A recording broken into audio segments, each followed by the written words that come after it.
Hello guys, कैसे हैं आप सभी लोग। बुक ऑफ स्पर के एक और नए एपिसोड के साथ हाजिर हूँ।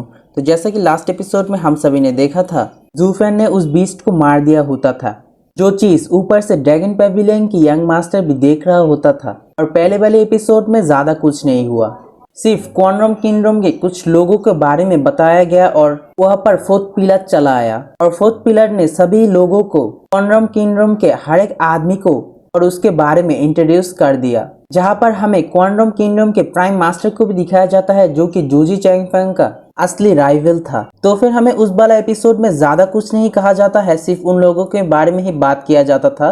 और आखिर में एक फनी सीन था जहां पर ड्रैगन पेविलियन की यंग मास्टर उन सभी से कहता है, देखो तो सही उन सभी घटिया आदमी के बीच वो लड़की कितनी ज्यादा क्यूट है। तो फिर यह से ही हमारा इस वाला एपिसोड शुरू होता है, जहां पर ज़ूफेन अपने किलिंग विथ इंटेंट को रिलीज करते हुए उनकी तरफ आने लगता है और कहता है, तुम लोग मेरे रास्ते में आ रहे हो, यह से हट जाओ। लेकिन क्वांडम किंगडम के मास्टर भी कहता है, बच्चे क्या तुम जानते भी हो तुम किसके आगे इतनी ज्यादा एरोगेंट बन रहे हो। लेकिन ज़ूफेन तब भी नहीं सुनता और उन लोगों से कहता है, मैं आप लोगों को यह से हटने के लिए कह रहा हूँ। और अपनी पावर को रिलीज करते हुए क्वांडम किंगडम के एल्डर के पास आते हुए कहने लगता है, आप लोग तो बहुत ज्यादा घटिया है, मैंने कितनी बार कहा लेकिन आप लोगों ने नहीं सुना। क्या आप लोग सच में चाहते हैं मैं ऐसा करूं? तो फिर वो क्वांडम किंगडम में आदमी भी हंसते हुए कहता है, क्या तुम ऐसा कर सकते हो? है हिम्मत तुम में हमारी इतनी बड़ी आर्मियों का सामना करना? बच्चे ज्यादा एरोगेंट मत हो और यह से दफा हो जाओ। और ये बात सुन के ज़ूफेन भी गुस्सा कर जाता है और अपनी आंखों के अंदर से रेड ऑरा बाहर निकलने लगता है। और ज़ूफेन को आगे आता हुआ देख के क्वांडम किंगडम के हर एक आदमी जोर जोर से हंसने लगता है। और सिर्फ आदमी नहीं, उनके बीच भी हंसने लगता है, क्योंकि उनको एक अच्छा सा शिकार मिल गया, जो कि सीधा ही उनको इंटरटेनमेंट करने के लिए उनके पास आ रहा है। तो फिर ज़ूफेन उनकी सारे के सारे बात को सुनते हुए एक स्माइल देता है, जो देख के क्वांडम किंगडम के लीडर भी शॉक जाते हैं, ये वाला इस टाइम में स्माइल क्यों दे रहा है। और फिर यह पर ज्यादा कुछ नहीं होता, ज़ूफेन अपनी अजूरे फ्लेम को अपनी आंखों के अंदर रिलीज करता है। तो फिर इसी के साथ जो होना था वो तो हो गया, सभी के सभी बीस्ट कांपने लगता है और फिर पीछे हटते हुए जाने लगता है, जो देख के क्वांडम किंगडम के हर एक आदमी भी बहुत ज्यादा घबरा जाती है। क्यों उनके बीस्ट इतना ज्यादा डर रही है उसके सिर्फ एक पावर को रिलीज हुआ देख के। तो फिर हमें क्वांडम किंगडम के मास्टर की 5th लेवल की बीस्ट को भी दिखाया जाता है, जो कि ज़ूफेन की फ्लेम के सामने बहुत ज्यादा घबरा जाती है और वह पर ही कांपने लगता है। और थोड़ी देर बाद सभी के सभी बीस्ट ही ज़ूफेन से दूसरी ओर भागने लगता है। तो सभी बीस्ट इतना तेजी से भाग रहा होता है कि जो कोई एल्डर और मास्टर थे वो तो उससे उतर गए, लेकिन जो आर्म सोल्जर थे वो उस बीस्ट के साथ ही बाहर की ओर जाने लगता है, जिस वजह से वो लोग भी बहुत ज्यादा चिल्लाने लगता है और अपने बीस्ट को ऑर्डर देता है। लेकिन उनके बीस्ट कहाँ उनके ऑर्डर को सुनने वाली थी, वो तो ज़ूफेन की अजूरे फ्लेम की वजह से डरकर कियानो के गेट के अंदर से फौरन भागने लगता है। तो फिर हमें क्वांडम किंगडम के मास्टर को दिखाया जाता है, जो कि कुछ भी नहीं सोच सकता था। मन में सोचने लगता है, यह पर क्या हुआ, अभी मेरे 5th लेवल के बीस्ट क्यों यहाँ से भाग गए। और वो बीस्ट भागने के साथ साथ ही वो एल्डर की पैर भी टूट जाता है, क्योंकि 5th लेवल के बीस्ट शायद से उसके पैरों के ऊपर से निकल गया। और फिर अपने बीस्ट की तरफ देखते हुए कहने लगता है, रुक जाओ, मत जाओ यहाँ से, फिर से यहाँ पर आ जाओ। लेकिन उसके बीस्ट कहाँ उसके बात सुनने वाली थी। तो फिर हमें कुछ देर बाद का सीन दिखाया जाता है, जहाँ पर सभी लोग जमीन में पड़े हुए होता है, क्योंकि इतने सारे बीस्ट वहाँ से भागते समय उनको भी थोड़ा बहुत इंजर्ड कर दिया था। और वहाँ पर सिर्फ लीडर, उसके जनरल और लैंटियन हुई सिर्फ खड़े हुए रहता है, क्योंकि उनके बीच हाई लेवल की बीस्ट होने के नाते सबसे लास्ट में भाग गया था। तो फिर लैंटियन अपने भाई से कहता है, ब्रदर आप तो बीस्ट को कंट्रोल करने के लिए सबसे ज्यादा क्वालिफिकेशन रखते हैं और आप एक ही वक्त में बहुत सारे 6 और 5th लेवल को बीस्ट को भी कंट्रोल कर सकते हैं, लेकिन अब क्या हुआ, ये सारा बीस्ट सिर्फ उसकी क्लीन विथ इंटेंट को महसूस करते हुए यहाँ से भाग गए। और खुद भी कांपते हुए कहने लगता है, ये तो वही पावर है।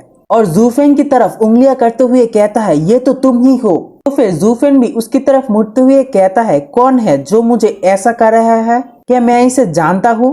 और फिर मन में सोचने लगता है, हाँ ये तो वही है जो कि मुझे एसोटेरिक डिबेट में बीस्ट किंग माउंटेन में मिला था, लेकिन मुझे एहसास नहीं था वो क्वांडम किंगडम के लोगों के अंदर एक था। जब क्वांडम किंगडम यहाँ पर आया, मुझे सिर्फ उनकी और उनकी बीस्ट की लेवलों के बारे में जानने की इच्छा थी, लेकिन इस वजह से तो मैं इस लड़की के शक्ल पर भी ध्यान नहीं दिया।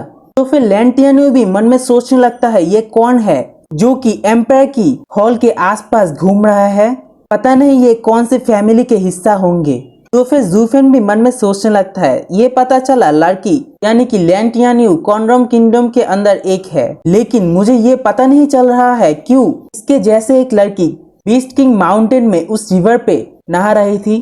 क्या क्वांडम किंगडम के यहाँ आने की जो उद्देश्य था उसके साथ इसका कोई लेना देना है? तो फिर ऊपर से मिस जिया भी उससे गुस्सा करते हुए कहता है वो एक बदबूदार सड़े हुए आदमी कही के वो उसको भी जानता है, पता नहीं इस धरती में किसने सारे औरत जू फेन के पीछे पड़ी हुई है। तो फिर ड्रैगन पेविलियन की यंग मास्टर भी कहने लगता है आओ एक और सुंदर लड़की हाई जू फेन के चंगुल में फंस गई, मैं पहले ही हार मान लेता हूँ। तो फिर हमें लिन टियान्यू के भाई को भी दिखाया जाता है जो कि अपनी बहन से पूछता है क्या तुम एक दूसरे को पहले से ही जानते हो?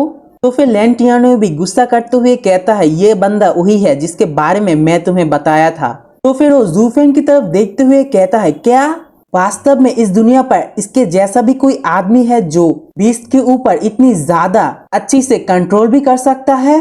पता नहीं ये कौन सी टेक्निक का इस्तेमाल करता है। और फिर गुस्सा करते हुए अपने हाथ को मुट्ठी करते हुए कहता है अगर ऐसी बात है तो हमारी ताकत ही इसे हरा सकता है, और अगर हम उसे जिंदा छोड़ देते हैं तो वो हमारे लिए सबसे बड़ा खतरा साबित होंगे।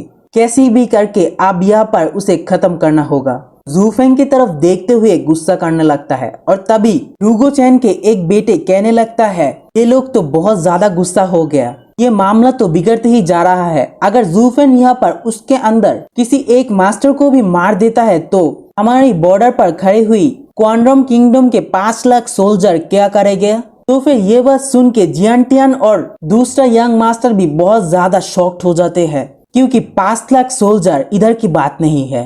वो लोग चाहे तो टियान्यू की आधे हिस्से को भी डिस्ट्रॉय कर सकते हैं, लेकिन हमारे जू फेन को कहा इस बारे में फर्क पड़ने वाली थी। वो अपने क्लिंग विंड इंटेन को बाहर निकालते हुए उससे कहता है आप मुझे इस तरह से क्यों घूर रहे हैं? क्या आप सच में मेरे ऊपर हमला करना चाहते हैं? तो फिर क्वांडम किंगडम के मास्टर भी कहता है झालहान और जीबी तैयार हो जाओ, हम यहाँ पर फाल्कन फॉर्मेशन को क्रिएट करने वाले हैं और इसे एक ही बार में खत्म कर डालेंगे। तो फिर जू फेन भी कहता है ऐसी बात है क्या? और फिर हमें फाल्कन और जीबी को दिखाया जाता है जो कि अपने मास्टर की ऑर्डर को सुनते हुए तैयार हो जाता है, और तभी उन लोगों के पीछे से उनकी प्राइम मिनिस्टर कहने लगता है लिu फियांग हम नहीं जानते इसकी पावर कितना है और इसके पीछे कौन कौन शामिल है। अगर तुमने बिना सोचे समझे उसके ऊपर हमला कर दिया तो ये एक मूर्खता भरी हमला होंगे। तो फिर वो मास्टर भी कहता है उसका खतरा होना ही काफी है, अब यहाँ पर हमारे साथ उसका कुछ मसला हो रहा है, इस वजह से यही सही मौका है उसे खत्म करने के लिए, क्योंकि फ्यूचर में हम इतनी अच्छी मौका मिल भी सकता है या फिर नहीं, हम नहीं जानते।